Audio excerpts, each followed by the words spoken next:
లే డొమాస్ అనే బాగా బలిసిన ఫ్యామిలీలోని అలెక్స్ అనే కుర్రోడు గ్రేస్ అనే ఒక ఆర్ఫన్ ని 1.5 year పాటు ప్రేమించి పెళ్లి చేసుకుంటాడు. పెళ్లైన తర్వాత ఎవరైనా ఫస్ట్ నైట్ ని ఎంజాయ్ చేస్తే వీడు మాత్రం వీళ్ళ ఫ్యామిలీ మెంబర్స్ తో కలిసి అర్ధరాత్రి ఆటలాడుకుంటూ కూర్చుంటాడు. ఇదెక్కడ విడ్డూరం రా అని వింతగా చూస్తున్న గ్రేస్ కి వాళ్ళ గేమ్స్ ఎందుకు ఆడుతున్నారో అర్థమయ్యేలా అలెక్స్ ఫాదర్ అయిన టోనీ వివరించి చెప్తాడు. సెంచరీస్ బ్యాక్ ఆ కంట్రీలో సివిల్ వార్ జరుగుతున్నప్పుడు వాళ్ళ ఫ్యామిలీ స్టార్ట్ చేసిన ఫ్యామిలీ బిజినెస్ వల్ల కాకుండా వాళ్ళ గ్రేట్ గ్రాండ్ ఫాదర్ అయిన విక్టర్ చేతిలో మిస్టర్ లెబెల్ అనే ఒక మహానుభావుడు పెట్టిన మిస్టరీ బాక్స్ వలన వాళ్ళ దశ తిరిగిపోయిందని, అప్పటి నుంచి వాళ్ళ ఫ్యామిలీలోకి కొత్తగా ఎవరొచ్చినా సరే ఒక ఎంటీ కార్డ్ ని ఆ బాక్స్ లో పెడితే ఆ మహానుభావుడు వీళ్ళు ఏ గేమ్ ఆడాలో చెప్తాడని, తెల్లారే లోపు ఆ గేమ్ ని ఫినిష్ చేసేలా తరతరాలుగా వాళ్ళ ఫ్యామిలీ మెంబర్స్ అందరూ ఆ గేమ్స్ ని ఆడుతున్నారని చెప్తాడు. గ్రేస్ ఏ కార్డ్ అయితే తీయకూడదు అని అలెక్స్ భయపడుతూ ఉంటాడో అదే కార్డ్ ని గ్రేస్ తీస్తుంది. గ్రేస్ తీసిన ఆ కార్డ్ పైన వచ్చిన గేమ్ హైడ్ అండ్ సీక్, అదే దాగుడు మూతలు. దాగుడు మూతల ఆటలో దాక్కునే వాళ్ళని మిగతా వాళ్ళందరూ పట్టుకోవడానికి ట్రై చేస్తే వీళ్ళు ఆడుతున్న ఈ గేమ్ లో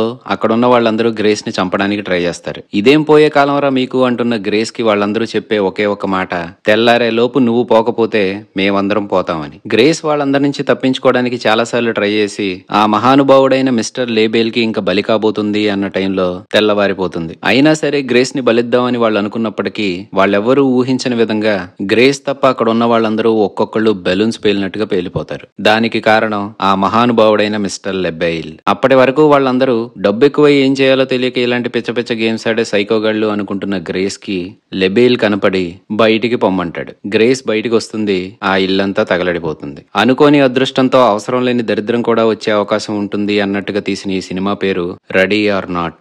నెట్ఫ్లిక్స్ లో అవైలబుల్ ఉంది, చూడని వాళ్ళు ఎవరైనా ఉంటే చూసేయండి. ఇలాంటి ఇంట్రెస్టింగ్ మూవీ ముచ్చట్ల కోసం సబ్స్క్రైబ్ టు అవర్ ఛానల్ కథలు చలనచిత్రాలు.